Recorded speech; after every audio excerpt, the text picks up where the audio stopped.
Welcome to the Tech Channel podcast channel. Thank you for listening and subscribe through Apple Podcasts to continue listening, Spotify, or whichever service you're on. And thank you for listening.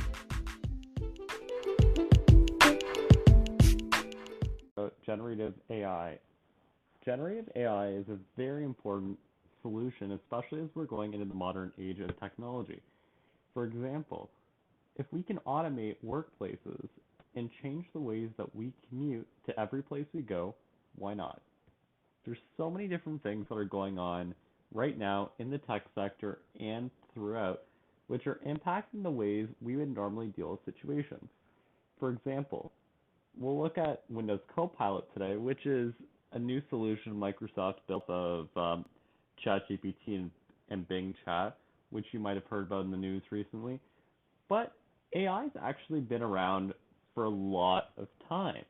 For example, like even in office applications, you might have already used it to develop custom templates. You also might have used AI in your daily system when you're looking for directions to the latest ball game or to a movie. You might have used it when you're filling up your car with gas or going to the next supercharger for EVs. So many different things that we rely on in today's society are all based on artificial intelligence. It's just how do we harness that data and where do we go from here? Let's start with the release of Bing Chat. So Bing Chat's been around for a few months now. It's out of beta now. I remember when I was first testing it in private preview, and everyone was like, how is this going to work? Like, how are we going to be able to allow users to find information that's citing data, but as well, how are we going to use that source and verify that it's accurate? Is it going to work all the time? And what are the restrictions going to be? And at first, it was a free-for-all. There was a whole bunch of responses which weren't the most appropriate and were very biased in the way they would deal with situations. Maybe at the beginning, because the thing is with generative AI, every situation or framework that it deals with, it continues to learn. So if we test something on 100,000 people, that's great, but do those 100,000 people represent the whole world? No, they do not. So it had to get into the free market before Microsoft recognized maybe we need to put some limits on how many questions per discussion, also blocking it with ethical AI. So also creating like a set of principles. So now within ethical AI, we really have to review what are the dangers of these software pieces. And also we have to look at maybe each topic needs its own separation. For example, when we're looking at artificial intelligence in the workplace, we wouldn't want content that would be not safe for work. We also wouldn't want content that infringes on company trademarks. We'd want data that's relevant to the topics that are being researched. And we'd want data and opinions which then we can use in a corporate life. Because the thing is, if we're finding data that's helpful, we also want to make sure we can commercially use it. Because it was creating a lot of content originally, which flags some questions as to who owns the copyright. And we'll get into that later on. But as well, it's just an issue of where do we go from here? Like where is the point where we just say, this is useful, what do I need to do to be able to use it? So let's look back from that ethical AI sense from the legal side and say, who owns the copyright? So I was doing a bit of research on this recently, and I've been finding a lot of information about it saying from Microsoft Designer and from services like ChatGPT that though it creates the content, technically you could use it for commercial use, but there's always going to be a little trademark attached to it hidden in the framework. So they'll always say, and they're adding this currently, so it'll say like generated or created by AI platform, or so created by Bing Chat, created by ChatGPT, generated by a GPT-4 system powered by OpenAI. But you do technically can use that content for commercial reasons, though if you were to search for stuff that violates copyright, then technically you would not own the content. But you don't, at the end of the day, you don't completely own the content, but you can use it for commercial use. It's not going to probably be regenerated, but it could be, so that's it's a gray area. So it's kind of like Canva with logo generation, that no, you don't own the trademark to it, but you can use it in commercial use without penalty. It's a gray area, I guess, and it opens us up to a lot of lapses in ethical situations. Also, from the legal standpoint, if I was to go to court and trying to defend this product, no, I probably couldn't block someone else from using it because I didn't completely create it. Yes, I gave it the prompts, but I could maybe try to trademark it that all of the components put together, on the other hand, that I might be able to trademark, but I wouldn't be able to trademark each individual component within it because all those components were generated by AI. I just put all those components together. So if I was, let's say we have an Apple MacBook, we have a desktop PC, we have a camera, and we have a few other things.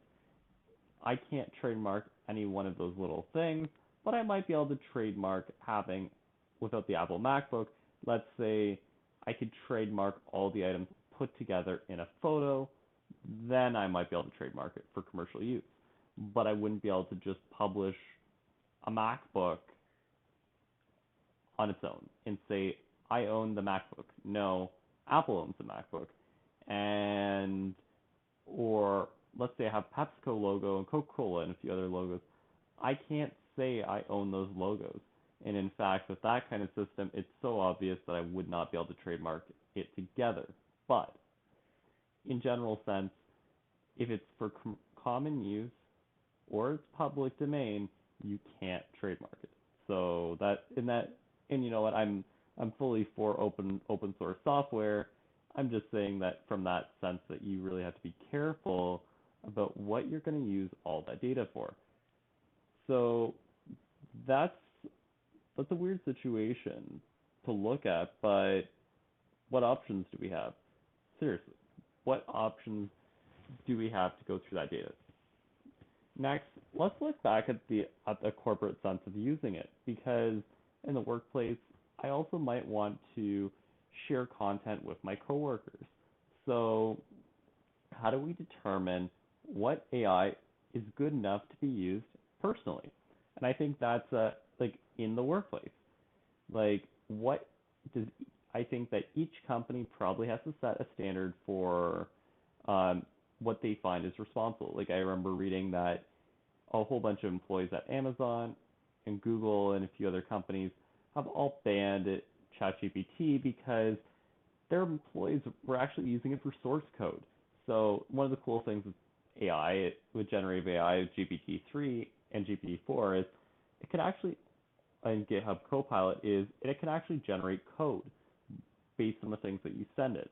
Problem is they were sending source code up to the system, which is then being taught, and then another user could use that data to build another open source project. And you can see the issues right there. And Microsoft's actually working to create a private platform so you could do it without training the AI model. Do you think Amazon wants to use Microsoft product? That's a different story. All of them at the end of the day do use some of their other competitors' products. Like Apple uses Oz, for example, AWS to host iCloud storage and other stuff. So yeah, it's a complicated situation, but basically in the workplace, what are our objectives? What do we want to get out of it? And as an employee, how do I stay safe?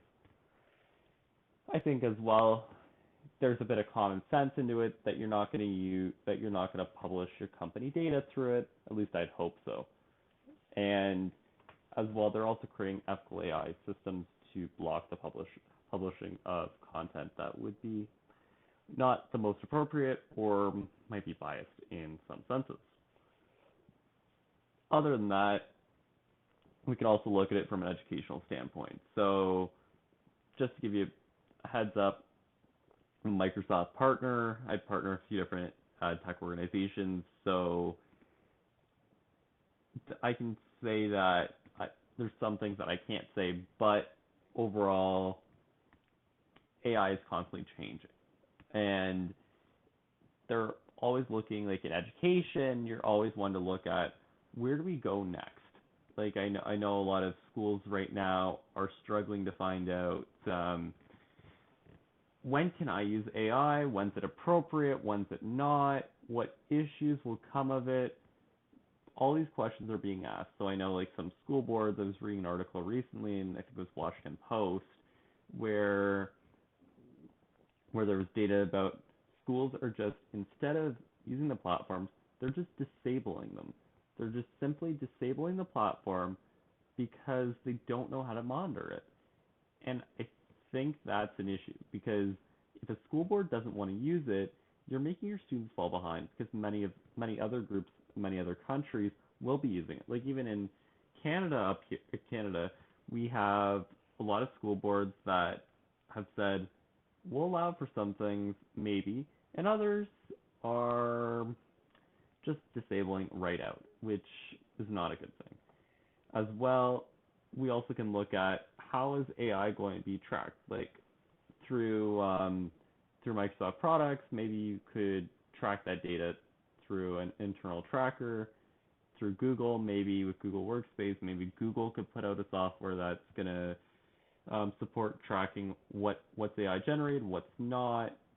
And yes, I know Google Bard isn't as good as OpenAI's ChatGPT. Yes, a good chunk of the big tech companies have all developed their own solutions. So Google Bard is Google's option, I guess, to compete with Bing Chat. I tried it a bit, but it's very slim, and it was a rush platform. If you ever read about the news, it was an interesting, I would say, but yeah, and it was an issue. Other than that, I'd also have to look at, from generative AI, that how do we use it in our daily lives? So if I jump on my cell phone right now, how am I easily going to use generative AI to create me a quick text message to send to a friend?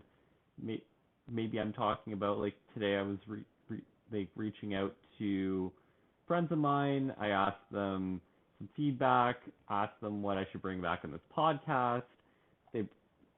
So how can I use generative AI to automate the messages I send out? And as well, how can I automate to quickly create a message that is generic but still feels personal? So it's a bit of both. It's personal,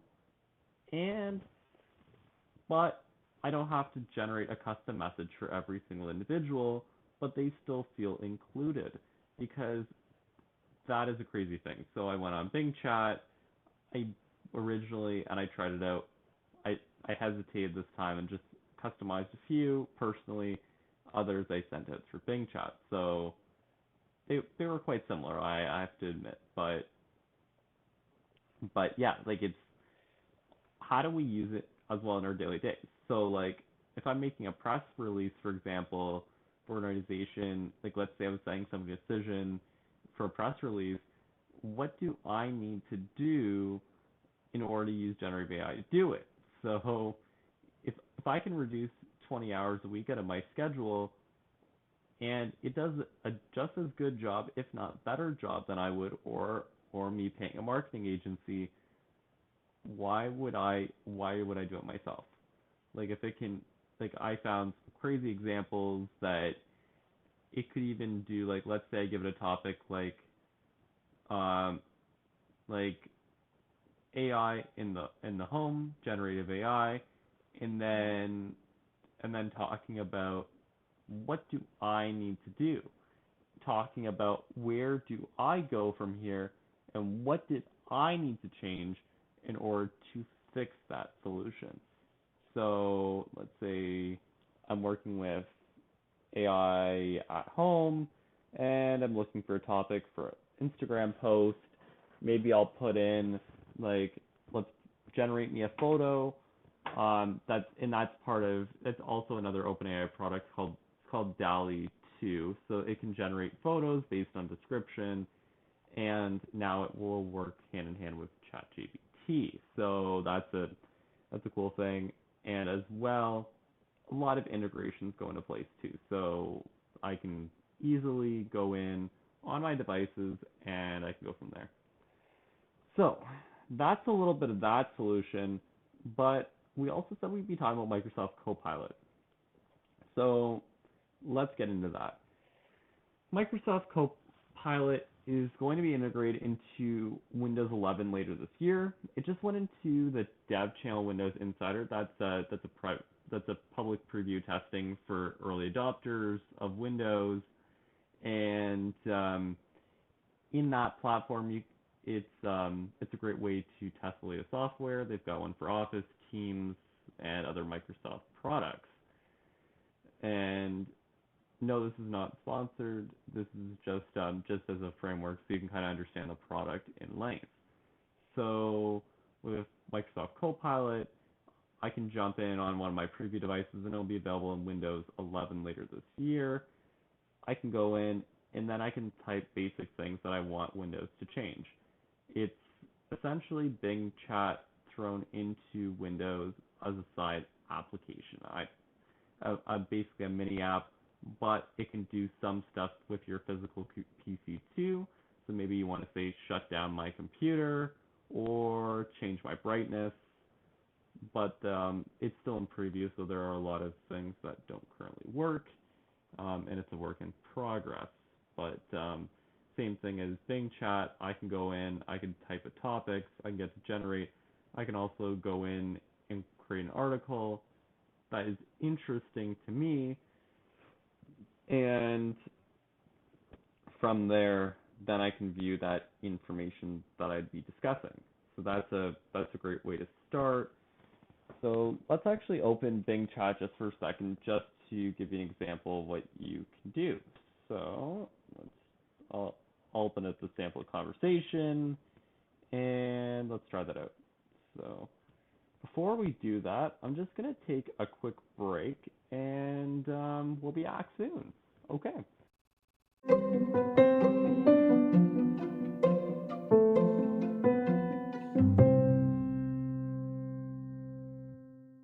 To our podcast on generative AI.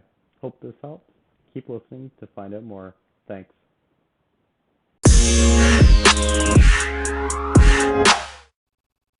Service to use when you're working with a lot of different pieces of technology.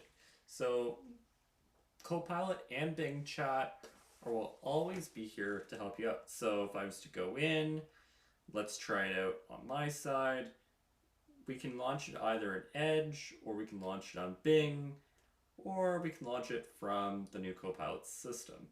So let's see some examples that it's giving us. So let's try it out. So, okay, so when you get in, it's always going to say, use the power of AI to find answers around the web, create written content, and more.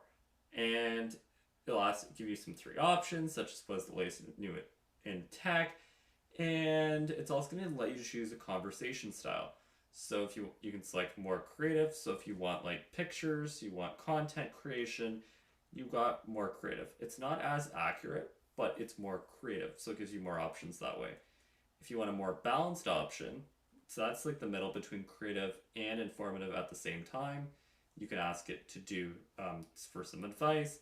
And there's also more precise. So that's great if you're working with content that you want to have cited research. So I could type in, for example, on the one that's more precise, it'll actually say I need help with research as an option. So then the standard response it gave me was, "Hello, this is Bing. I'd be happy to help you with your research. What topic are you researching?" So from there, let's say I choose I'm researching about the history of Canada as an option. Once I do that, it's going to search for that information and it's going to give me a little brief um, items. It's um, it's still writing it out. So this one, it's cited from 3 different sources because at the bottom you'll be able to see some ads for some books about it, and then you'll be able to see 3 different sites that it cited. So just keep in mind, ads are in the program now, so then it's monetizable. So because it does cost money to run this platform, and that's a big part. When I sent the message, it also asked me if follow-up options like what are the impact of colonization, tell me more about New France, how did Canadian gain independence from Britain, are just a few options. And on the message, it actually gives me a question too of, is it something I like? Is it something I don't like? Do I want to copy its response? And it also saves that in my prior history too. So that's a great thing. So I can go in and I can even click on the learn more resources and it will send me to the link that it cited. So for example, Canada.ca, it sent me to History of Canada, about the Dominion of Canada, original inhabitants, and the new Dominion of Canada. So that's great for a lot of research. Um, as well, it sent me to two sources from Wikipedia. Yes, Wikipedia isn't always the most accurate source, but it's great for some quick research, just some information. And that's one thing I do want to clear up is for research, always make sure to double check its sources and double check its responses because sometimes it might believe something that isn't necessarily accurate, or maybe we need to improve it somehow. And that's something you need to keep in mind. So let's try another one. So I can actually also say, how did the universe begin as an option it just gave me. So let's try that out. And now it's going to search for it. Let's see what we've got. So its example is the most popular theory of the universe's origin centers on a cosmic catalysm unmatched in all of history, the Big Bang. This theory was born of the observation that other galaxies are moving away from our own at great speed in all directions as if they had all been propelled by an ancient explosive force. So if I tap the one beside it, it sends me to a site source from National Geographic. National Geographic is owned by Disney now, but National Geographic is also a some of its sources are nonprofit, some of it are for profit. But it sends me a source, I can learn more about it, I can watch a video, and as well in that response, I can click and I can see all the different sources it cited. So National Geographic, Live Science, Every Student, Reimagining Education. And the other great thing is it now can also find and create pictures. So it picked a picture from Getty Images to actually demonstrate what it is. Because sometimes pictures speak 1,000 words. So that's a great way as well. And it also gives some relevant sources. So once you do a discussion, right now there's a limit, and this will probably increase as well. It keeps increasing. Right now, you can have 30 messages per a chat session. After that, there's a little wipe button, so you can wipe a conversation, or you can stop it at any time during the event, so you can restart from scratch. There's a limit on how many discussions you can have per day with it. In GPT-4, there's more options. So what's another thing? So let's try, since this is a tech podcast, let's also try what is the latest news in tech. So Bing says on to the next, what can I do for you?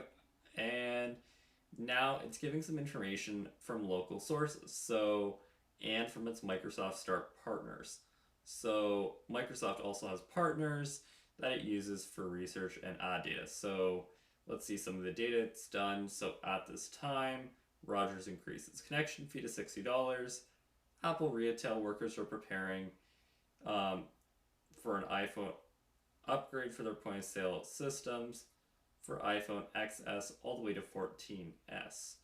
And that's sorted from Rogers. And also, there are social media companies that are currently in scrutiny in France. So that's being cited from Microsoft Start Partners from Microsoft website. And it cites it from 5 different sources, which you can also take a look at and further review, such as The Verge, BBC, and MSN. Other than that, the great thing is, yes, you can chat with it, but now you can actually also use your voice. So you can actually talk within the discussion and give it more feedback, which would have been unimaginable a long time ago, but it's now available. And other than that, there's also a new history buttons because they're actually currently adding more features as we go through. So now you can actually jump back and see chat history that you had, and it syncs across all devices that you have a Microsoft account. So whether it's Outlook, whether it's Microsoft 365, it just syncs everywhere. So that's a great advantage. So we saw some great responses as well from these different sources, but how do we know that it's the right thing for us? And you know what? Not for most people, you might have a little bit of worry about that. But I'd say for the majority of us, AI and generative AI benefits us all. And I don't want to take too much of your time, but I do want to say that we want to look at what are the pros and cons of the technology, and as well, what do you want to gain from this? So if I was to pick a few things you'd want to gain from this session if I were you, I'd say learning about how it's useful in personal life, such as like usefulness to create personal documents, to do research, for workplace, knowing what's appropriate, what's not, how do I set a policy in the workplace for it, because that's crucially important. And finally, I would also want to take a look at the importance of artificial intelligence throughout all the different sources that I'm working with, whether that's in the workplace, whether that's at home, and I want to look at my personal things. And finally, also look at, and we'll get into this in a further episode, is look at how AI is impacting us on social media. How does it impact our social emotional intelligence? That's a big question that you want to look at. And you know what? Maybe we should take a look at that a little bit today, and we'll bridge it into our next episode as well. So, from a social and emotional intelligence side, artificial intelligence is not sentient right now. What it means is all of it is pre-programmed to a point, and it continues to learn. A lot of people will say it's sentient and it has its own feelings. It doesn't currently, but we're preparing for that as a possibility. And you know what? There is some research that might prove otherwise, but for the most part, it is not. And that's a big worry for us. But as well, you have to recognize that what it says might not be reflective of your personal views, and that there might be some conflicts with its opinion and its bias. So that's always something to keep in mind.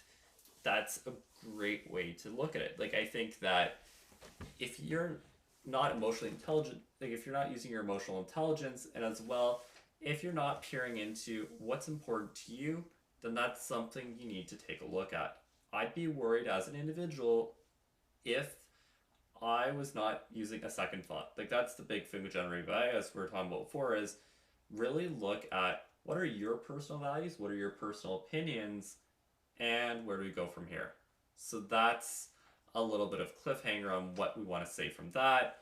And to touch on social media a little bit before we bridge you into the next episode, is social media is now using AI in more and more places.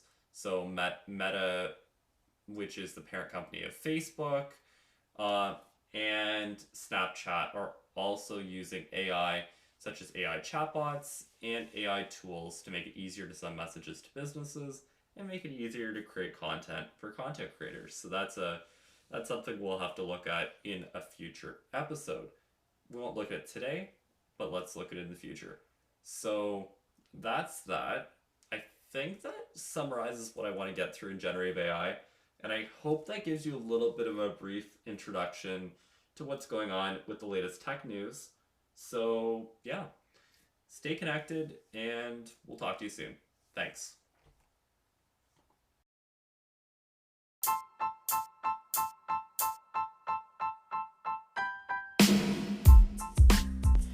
Thank you for listening, and make sure to subscribe using Apple Podcasts, Google Podcasts, Spotify, or whichever service you're using. As well, tune in at any time to find out our new podcast episodes and more. Thank you for listening, and have a great day, night, or even any time of day. We're available 24/7 every day of the week. Thank you.